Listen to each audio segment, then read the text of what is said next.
General Motors is cutting 1,200 jobs at its Detroit electric vehicle plant. The Detroit News says GM is downsizing. Imagine buying a brand new American truck, the kind built on decades of tradition, strength, and reputation. You drive it off the lot, the engine purring with the confident rumble of a modern V8. But somewhere inside that engine, hidden behind polished aluminum and promises of innovation, a countdown has already begun. A countdown to failure so sudden and so violent that owners across the country didn't even make it to their first oil change. This is the story General Motors never intended the public to hear. A story buried under internal memos, censored engineering reports, and a silence so coordinated that even longtime GM technicians whispered about it off the record. Because when the company unveiled its new flagship V8, executives called it the most advanced engine in GM history. Behind closed doors, engineers were calling it something else, a disaster waiting to happen. In the weeks after the launch, tow trucks began arriving at dealerships at an unusual rate. Brand new Silverados and Tahoes came in with engines that had seized, overheated, or simply died at highway speed without warning. In one internal test cell, 3 prototype engines reportedly failed within 24 hours, all with identical catastrophic damage. Yet production continued, marketing rolled on, and the public heard nothing. Tonight, we'll pull back the curtain on how this happened and why no one stopped it. We'll reveal the internal debates between engineers begging for a redesign and managers determined to keep the assembly lines moving at any cost. You'll hear about the deleted service bulletins, the mysterious revisions to dealership manuals, and the confidential directive that instructed service advisors to reassure customers without disclosing internal investigations. But the truth didn't stay hidden. Mechanics began posting photos of scorched crank journals and collapsed oil channels. A technician in Houston documented 7 failures in a single week. And when a small independent YouTube channel released a teardown video showing the extent of the damage, it garnered over 2 million views in days. Public pressure mounted, lawsuits followed, and a crisis once contained inside GM's powertrain division suddenly exploded onto the national stage. This video will take you inside that crisis. We'll examine how a supposedly revolutionary lightweight block design and newly optimized oil passages produced an engine that couldn't survive real-world conditions. We'll look at the company's attempts to quietly fix the problem behind the scenes, even as hundreds of engines piled up in warehouse bays awaiting post-mortem analysis. And we'll show how the fallout forced GM to confront a future it wasn't prepared for, including a radical internal proposal that would abandon the V8 entirely in favor of full electrification. In the next few minutes, you'll hear a story of ambition turned catastrophe, innovation turned liability, and a corporation caught between protecting its image and protecting its customers. This is the hidden history of the GM V8 crisis, and it starts with the moment the first engine failed long before anyone outside the company understood why. When General Motors unveiled its next-generation V8, the announcement carried the weight of an industry moment. This was presented as the engine that would redefine American trucks for the next decade, a power plant built on heritage, yet sharpened by modern engineering. Early press materials highlighted its lightweight architecture, improved thermal efficiency, and a newly calibrated oiling system designed to squeeze out every fraction of fuel economy. Internally, the confidence appeared just as strong. Engineers had logged thousands of simulated hours.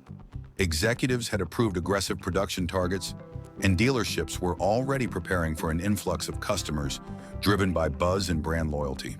On paper, everything aligned for a triumphant rollout. But from the very first week the engines hit the road, an undercurrent of trouble began to ripple through the system. Subtle at first, then unmistakable. The earliest failures seemed almost like statistical noise. A truck in Arizona reportedly shut down during a routine commute. A Tahoe in Ohio suffered a mysterious drop in oil pressure that triggered limp mode. 2 test fleet vehicles in Michigan experienced unexpected stalling during low-speed towing. None of these incidents on their own appeared catastrophic.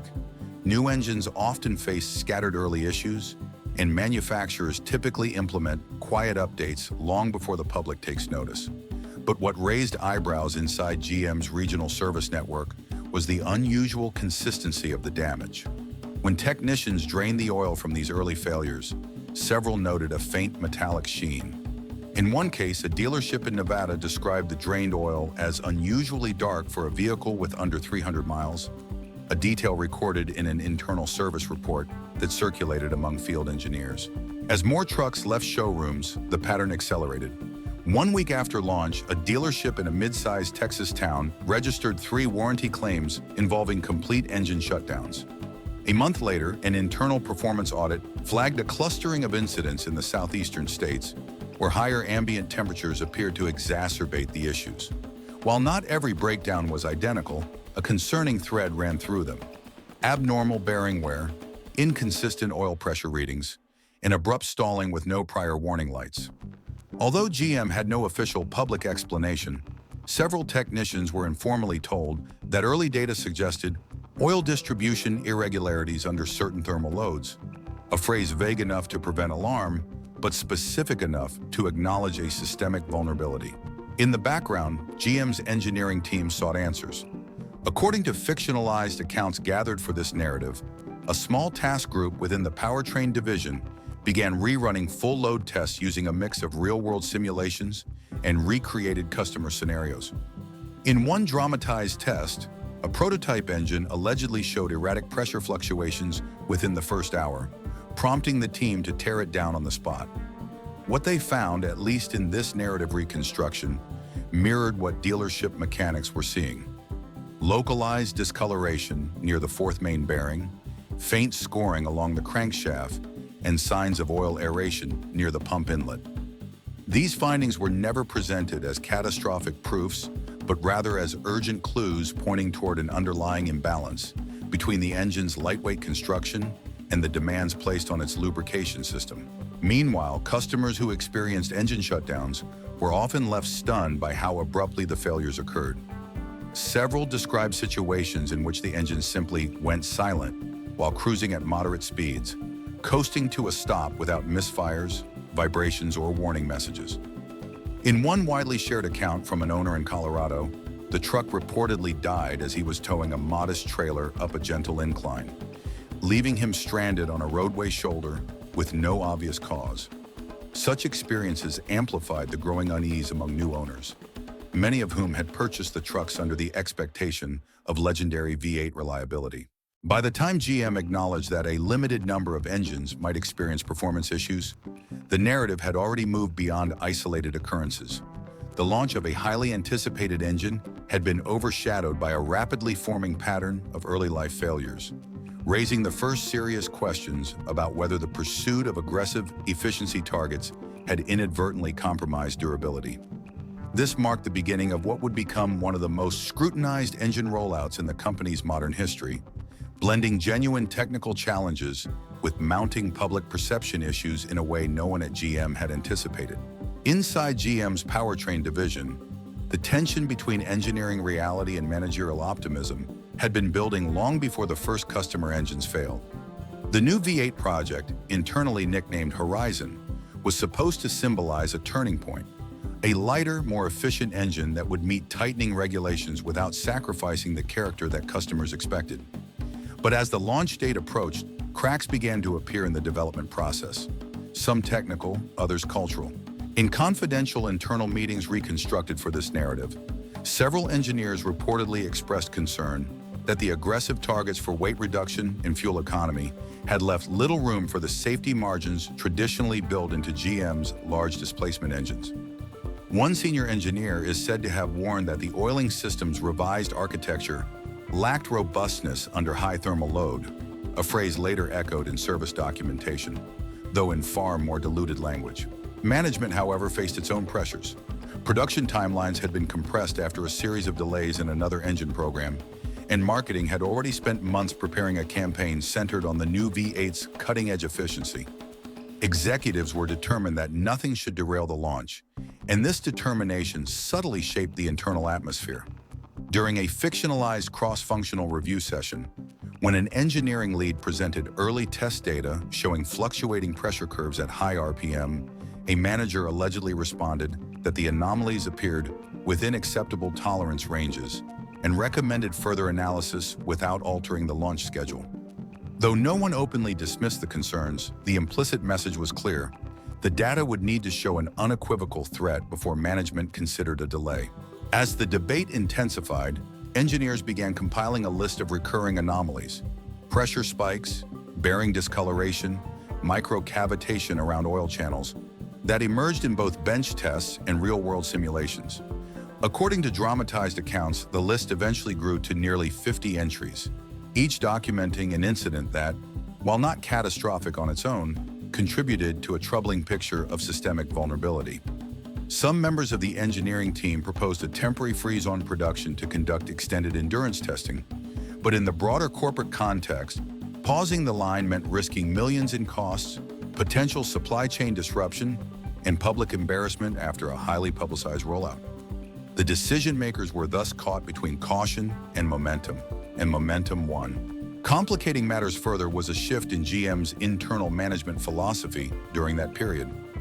In this narrative reconstruction, several mid-level managers were encouraged to prioritize quantifiable performance metrics: production numbers, cost reductions, performance per dollar ratios over experiential engineering insights.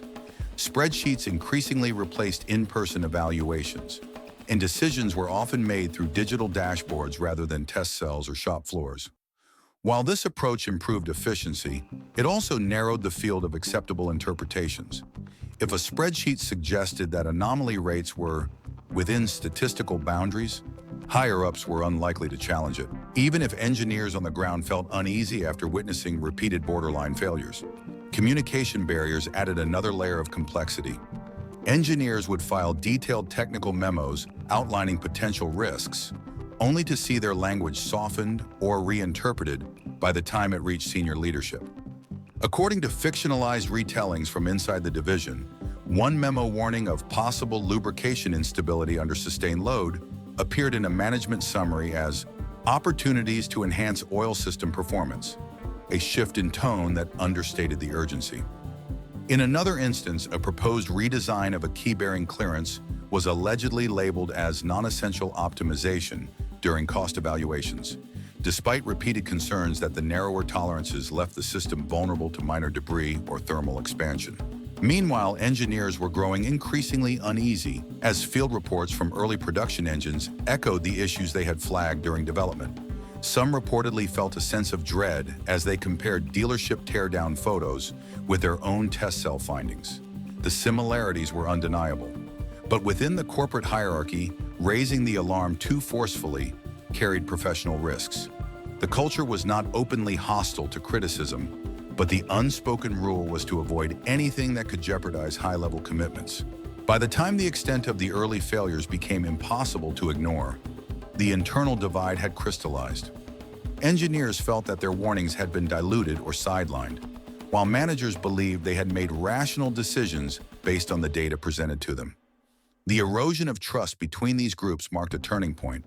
What should have been a flagship engineering achievement instead became a case study in how misaligned priorities, communication barriers, and organizational pressure can allow technical issues to slip through the cracks, even in a company with decades of experience building engines renowned for their durability. As internal anxieties at GM quietly intensified, the technical origins of the crisis began to crystallize in ways that few outside the engineering teams could fully grasp. The new V8, with its lightweight block and redesigned lubrication pathways, operated on a razor's edge of efficiency. That edge had been shaped by regulatory demands, corporate ambitions, and a desire to modernize a platform rooted in decades of durability. Early evaluations had already hinted at several vulnerabilities, but as more field data arrived from dealerships, the patterns became clearer. The heat distribution across the block proved less predictable than simulations had suggested, creating localized hot zones that placed unexpected stress on the oil pump's capacity.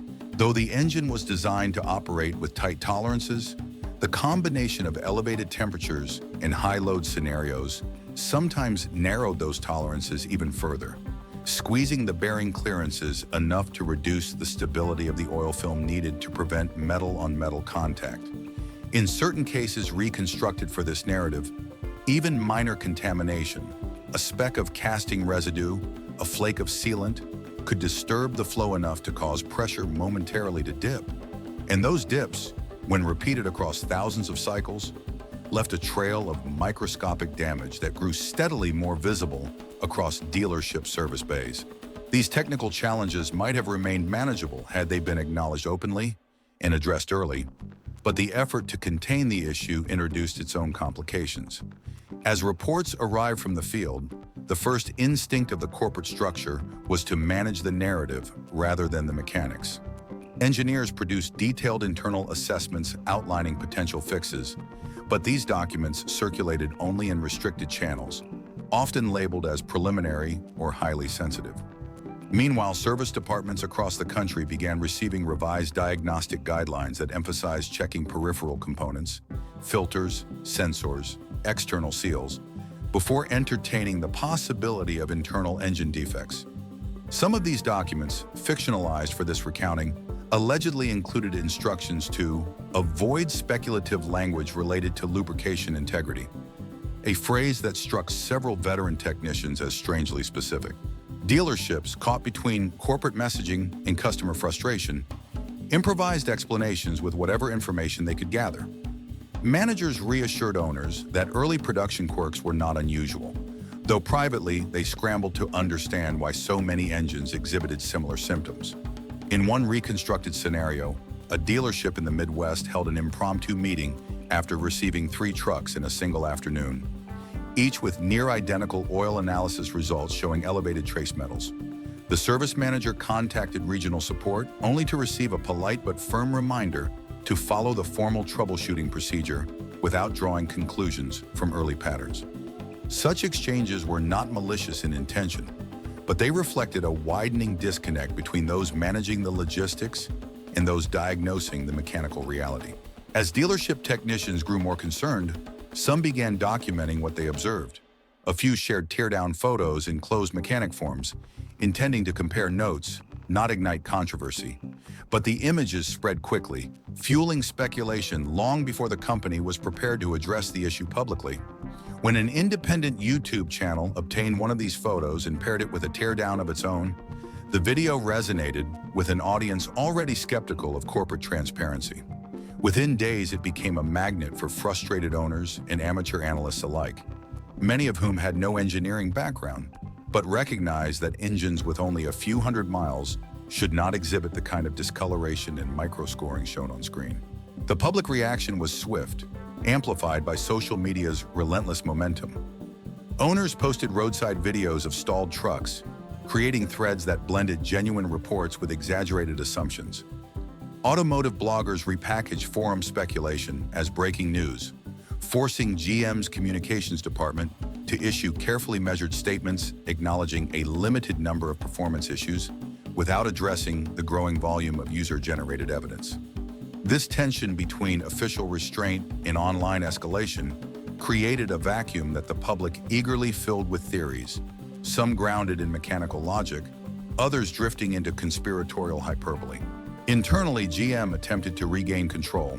Additional diagnostic bulletins were circulated, some more candid than the early versions, advising technicians to monitor oil pressure behavior under specific conditions. Quiet running changes were introduced at the manufacturing level.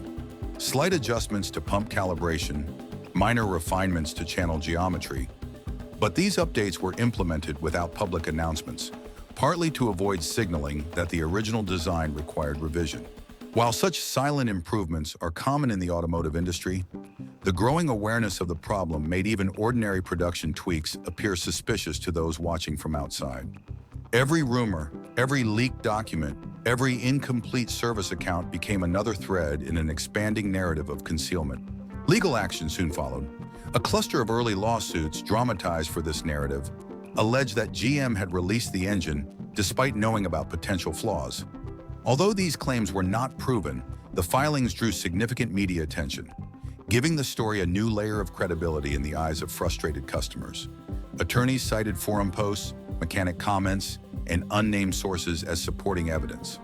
While much of this material was anecdotal, the presence of so many similar complaints made it difficult for the public to dismiss them outright. GM found itself navigating not only the technical complexity of the issue, but also the escalating legal and reputational stakes.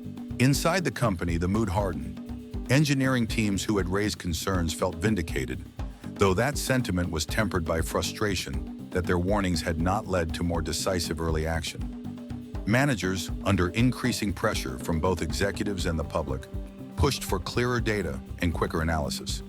Meetings grew tense, with some participants advocating for a proactive recall, while others argued that the incident rates, though rising, remained statistically manageable.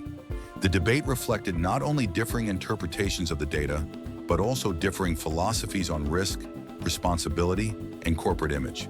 Meanwhile, customers continued to bring in vehicles with intermittent symptoms, mysterious pressure drops, sudden stalls, faint knocking noises that signaled deeper internal wear. Dealerships struggled with limited replacement engine supplies, leading to wait times stretching into weeks or even months.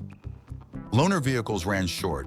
Some frustrated owners traded in their trucks at a loss, unwilling to wait for uncertain repairs. Others documented every interaction, anticipating potential legal compensation. The relationship between GM and its dealership network frayed as service centers absorbed the brunt of customer frustration while receiving only partial information from the company. By the time GM issued a more comprehensive public statement, acknowledging a broader than anticipated range of performance inconsistencies, the narrative had already taken on a life of its own.